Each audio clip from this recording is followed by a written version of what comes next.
Welcome back to Positive Impact. This is Torian, a future generator, here to help you generate the future of your choosing. Thanks again for coming out. Feel free to like, comment, and subscribe to the channel. It's Positive Impact.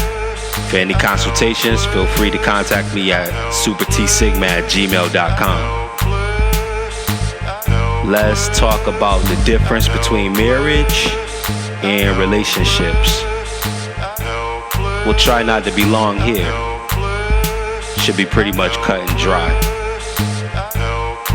According to the census, they took statistics on the divorce rate for this year, and as of February of 2020, the divorce rate was already 39%. I'll repeat that. As of February 21st of 2020, the divorce rate has already reached 39%. And you mean to tell me there's something wrong with the people? Really? No, it's just a simple misunderstanding. I'm going to read Matthew 19:11 through 12. 11 to 12, Matthew 19. Contemporary English version.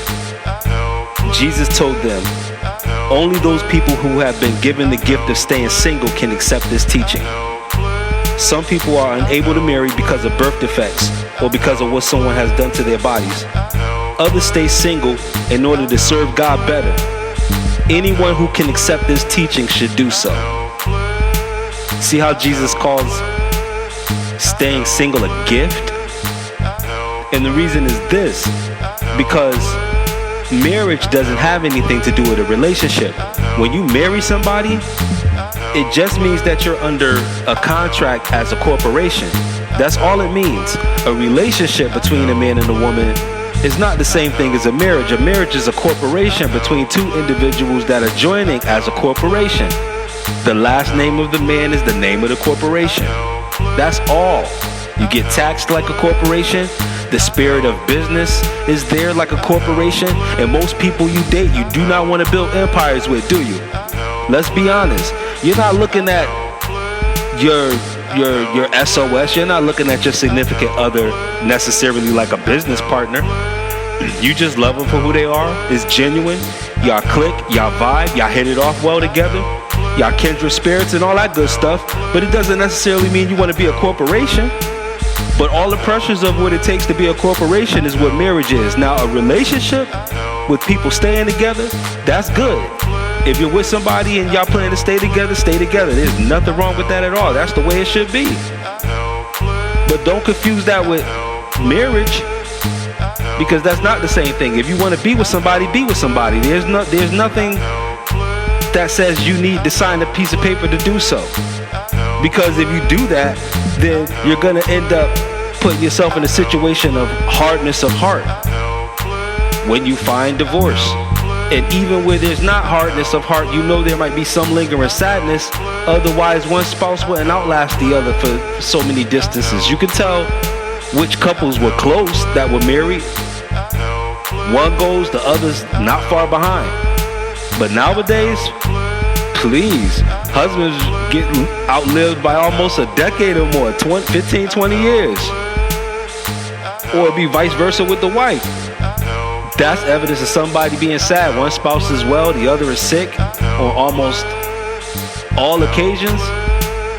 This is stuff we don't want to talk about, but it's there. You can't sweep this under the rug because God wants you to be made whole. According to 1 John, God is love. And staying single helps you serve God better. So what would you take? A contract with somebody that you like? Or would you rather not have that contract, still be with the one you're going to be with, and be able to serve God better? You tell me which one. Because God didn't say anything about being in a relationship being a hindrance. He said staying single will help you serve him better. What is this about at the end of the day? Who are you going to serve? Because you actually can't serve two masters. And that marriage contract does make your spouse a master. So which master are you going to serve? I mean, just use common sense. You don't want to take half of everything from each person you break up with. No, you don't. Because most of those flings, you break it off easy. But if you go according to the dictates and the statutes of a marital contract, there could be irreconcilable differences stated, and you thereby nullifying the contract, and one of you can lose half. It's called alimony. You don't date somebody and think of things like a prenuptial agreement or a postnuptial agreement. You're not thinking about things like that with people you just hit it off with. No, you're not. But the pressures of a marital contract can have you thinking that way and sizing people up. If you love somebody, you love somebody. Don't turn them into a corporation. They might be a mom and pop store. It might be there might be a pop-up shop or something like that. Don't pull them out of position because you got a preconceived ambition based on a script that was set before you for generations and generations. Where do you think this came from? This came from the West. We weren't looking at each other like corporations in the past. Even though we had kingdoms together, we still weren't looking at each other like a corporation. Whatever was mine was yours and vice versa anyway, just off rip, just off jump. But now it's turned into a whole thing where there's paperwork and there's lawyers involved. Any relationship where lawyers got to be considered is not a relationship you should be stepping in.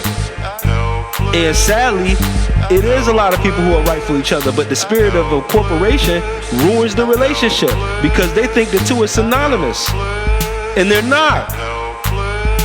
A lot of y'all would still be together if you weren't married.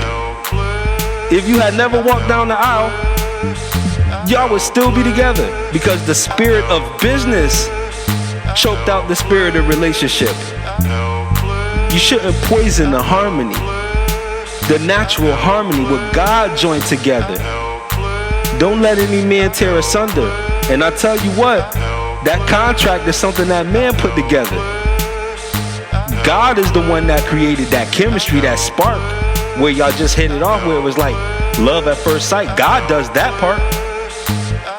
But all of the officiating and setting up the banquet hall and renting out the VFW, God don't do that part. Turning a woman into a bride and all that kind of thing, having a veil over her face. The ceremony starts off, she coming down the aisle with a veil on her face. The relationship, the business arrangement, the corporation, there's a ceremony attached to this corporation contract that involves an unveiling. So now instead of a couple, you're really a product and you don't know it. That's the reason why you feel funny in some of those circles that be plastic and cookie cutter. Yeah, because you're a product. You're there to sell something and you don't even know it.